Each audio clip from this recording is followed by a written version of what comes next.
यो देशमा अत्याचार भयो, यो देशमा नेपाली जनताको स्रोत साधनमाथि खेलबाड भयो। यो देश तिमीहरूको बिर्ता होइन, नेपाली जनताको सम्पत्ति हो। मेचीदेखि महाकाली, हिमालदेखि तराईसम्म 3 करोड नेपालीको लाल पूर्जा हो। यो यसमा खेलाची गर्न पाउँदैनौ भनेर आवाज उठाउँदाखेरि उहाँहरूले गएर अहिले 25 वर्षे मुद्दामा थुनेर राखेको छ। हामी नेपाल सरकारलाई भन्छौँ, उहाँहरूलाई छोड्नुहोस्, तपाईँले छोड्नुपर्छ।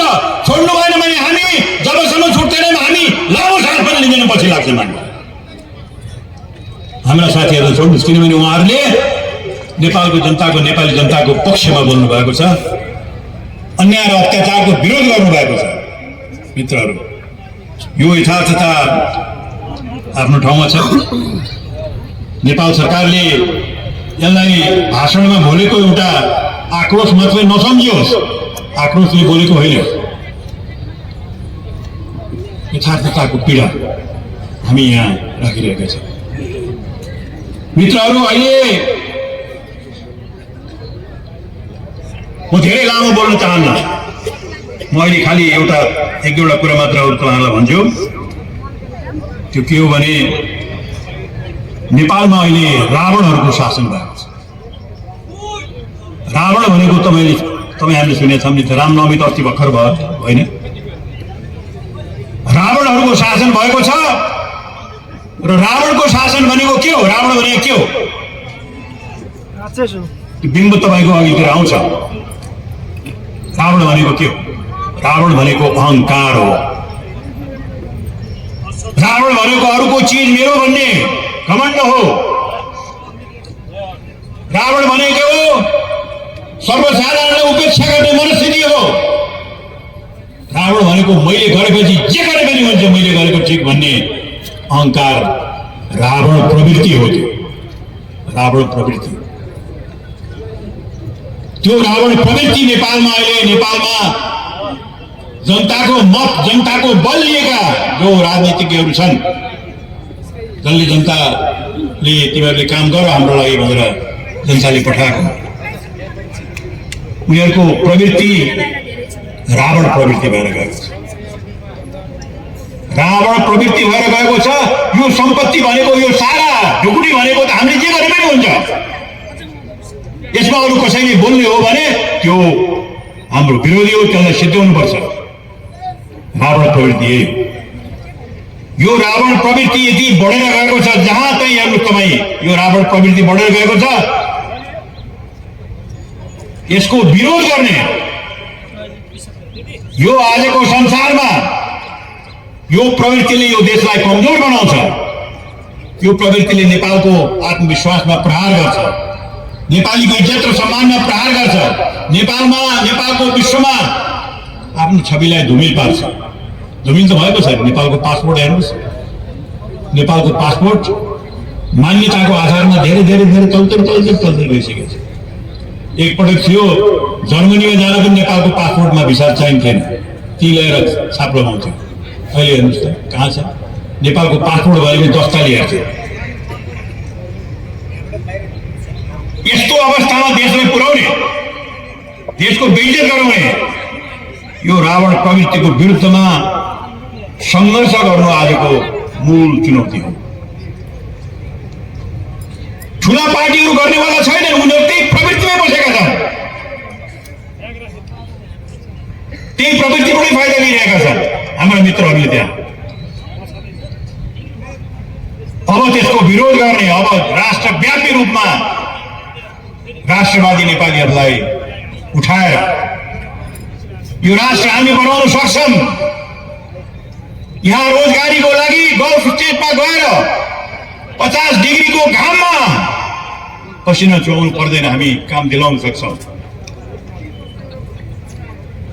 यो विश्वास दिलाएर काम गर्ने शक्ति जो हो त्यो राष्ट्रवादी हो। राष्ट्रवादी भनेको सबै नेपालीको, चाहे त्यो हिमालको शेर्पा होस्, चाहे त्यो पहाडको गुरुङ होस्, राई होस्, लिम्बू होस्, मगर होस्, बाहुन होस्, छत्री होस्, नेवार होस्, अथवा मधेसको राजवंशी होस्, यादव होस्, थारू होस्, जोसुकै होस्, सबैलाई सम्मान, सबैलाई इज्जत, सबैलाई समानताको आधारमा अगाडि लड्ने प्रेरणा जुन पार्टीले गर्छ र काम गर्छ त्यही राष्ट्रवादी भनेको। हामी त्यही राष्ट्रवादी पार्टी। त्यो अभियानमा राष्ट्रिय प्रजातन्त्र पार्टी लागेको छ। यसमा हामी निरन्तर लाग्नेछौँ, निरन्तर लागेर आएका छौँ, निरन्तर लाग्नेछौँ। र यसको क्रममा हामीले एउटा कुरा के भनेका छौँ भने यो अभियानमा बल दिनको लागि नेपालमा संविधानभित्रको राज संस्था, संवैधानिक राज संस्था जसले नेपालीहरूलाई मनोवैज्ञानिक सुरक्षा दियोस्, जसले नेपालीहरूलाई एकतामा लिएर आओस्, संवैधानिक राज संस्था आजको हाम्रो परिस्थितिमा, आजको हाम्रो विश्व परिस्थितिमा, आजको अशान्त परिस्थितिमा, विश्व परिस्थितिमा जहाँ सानो कुराले लडाइँ सुरु हुन्छ, जहाँ एक देशले अर्को देशसितको सम्बन्ध खाली स्वार्थ बाहेक अरू केही छैन, यस्तो स्थितिमा संविधानभित्रको राज संस्था नेपाललाई आवश्यक छ, त्यसको उपयोग गर्नुपर्छ भन्ने दृष्टिकोण राष्ट्रिय प्रजातन्त्र पार्टीको हो। र हाम्रो 5000 वर्षदेखिको यो हाम्रो सभ्यताको चिन्ह, नेपाल सभ्यताको दृष्टिकोणले धेरै माथिको देश हो, ए वर्गको देश हो सभ्यता संस्कृतिको दृष्टिकोणले। त्योलाई बचाउन नेपालको पहिचान सनातन धर्म राष्ट्रको रूपमा नेपालको पहिचान हुनुपर्छ भन्ने राष्ट्रिय प्रजातन्त्र पार्टीको दृष्टिकोण। यसरी राष्ट्रलाई आफ्नो आस्था, राष्ट्रलाई आफ्नो परम्परा, यसरी राष्ट्रलाई आफ्नो राम्रा कुराहरू पुराएका पनि लिने नयाँ चुनौती, वैज्ञानिक आस्था, वैज्ञानिक चिन्तन र जनताप्रतिको समर्पण भावको साथ काम गर्ने पार्टीको रूपमा राष्ट्रिय प्रजातन्त्र पार्टी जान चाहन्छ, कोसिस गरेको छ। तपाईहरुले साथ दिनुहोस्। यही कुरा म तपाईहरुसित निवेदन गर्दै एक पटक यो रावण प्रवृत्तिलाई अन्त गरेर छोड्छौं भनेर तपाईहरुले हात उठाउनु एक पटक। रावण प्रवृत्तिलाई मार्छौं। यति भनिसकेपछि म फेरि भन्छु तपाईलाई, हाम्रा